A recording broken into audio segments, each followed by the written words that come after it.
Dewey the Library Cat by Vicki Myron with Bret Witter. Chapter 20. Puss in Boots.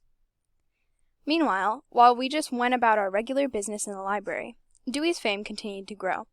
He was featured in all the cat magazines: Cats, Cat Fancy, Cats and Kittens. If the magazine had cat in the title, Dewey was probably in it. He even appeared in Your Cat, a leading British publication.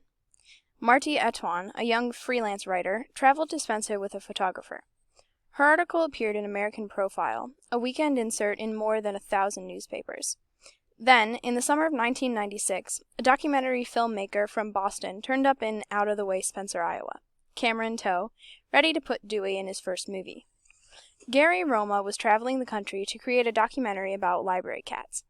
He arrived expecting the kind of footage he'd shot at other libraries: cats darting behind bookshelves, walking away, sleeping, and doing everything possible to avoid looking into the camera.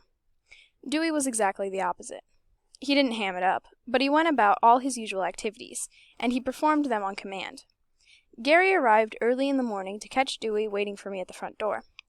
He shot Dewey sitting by the censor posts greeting patrons, lying in his Buddha pose, playing with his favorite toys, Marty Mouse in the red yarn, sitting on a patron's shoulder in the Dewey carry, and sleeping in a box. Gary said, "This is the best footage I've shot so far. If you don't mind, I'll come back after lunch." After lunch, I sat down for an interview. After a few introductory questions, Gary asked, "What is the meaning of Dewey?"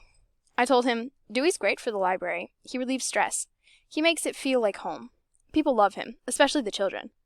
"Yes, but what's the deeper meaning?" "There is no deeper meaning. Everyone enjoys spending time with Dewey. He makes us happy. What more to life is there than that?" He kept pressing for meaning. Gary's first film was Off the Ground and Off the Wall, a doorstop documentary, and I could imagine him pressing all his subjects. "What does your doorstop mean to you?" "It keeps the door from hitting the wall." "Yes, but what about the deeper meaning?" "Well, I can use it to hold the door open." "Go deeper." It keeps the room drafty?" About 6 months after filming, we threw a party for the premiere showing of Puss in Boots. The library was packed. The movie started with a distant shot of Dewey sitting on the floor of the Spencer Library, waving his tail slowly back and forth. As the camera zoomed in and followed him under a table, across some shelves, and finally to his favorite book cart for a ride, you heard my voice in the background. We arrived at work one morning, and we went back to open the book drop and empty the books out, and there inside was this tiny little kitten. He was buried under tons of books. The book drop was just full of books. People will come in, and they'll hear the story of how we acquired Dewey, and they'll say, "Oh, you poor little thing, you were thrown into that book drop on that day." And I'll say, "Poor little thing, my foot, that was the luckiest day of that boy's life, because he's king around here, and he knows it." As the last words rolled out, Dewey stared right into the camera, and boy, could you tell I was right. He really was the king. By this time, I was used to strange calls about Dewey. The library was getting a couple of requests a week for interviews, and articles about our famous cat were turning up in our mail on almost a weekly basis. Dewey's official photograph, the one on the cover of this book, had appeared in magazines, newsletters, books, and newspapers from Minneapolis, Minnesota, to Jerusalem, Israel. It even appeared in a cat calendar. Dewey was Mr. January. But even I was surprised to receive a phone call from the Iowa office of a national pet food company. "We've been watching Dewey," they said, "and we're impressed." Who wouldn't be? "He seems like an extraordinary cat, and obviously people love him." "You don't say." "We'd like to use him in a print advertising campaign. We can't offer money, but we will provide free cat food for life." I have to admit, I was tempted.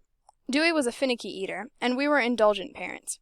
We were throwing out dishes full of food every day just because he didn't like the smell, and we were donating 100 cans of out-of-favor cat food a year. Most of the money for that food was coming out of my pocket. I was personally subsidizing the feeding of a good portion of the cats in Spencer. "I'll talk to the library board," I said. "We'll send over samples," the company replied. By the time the next library board meeting rolled around, the decision had already been made.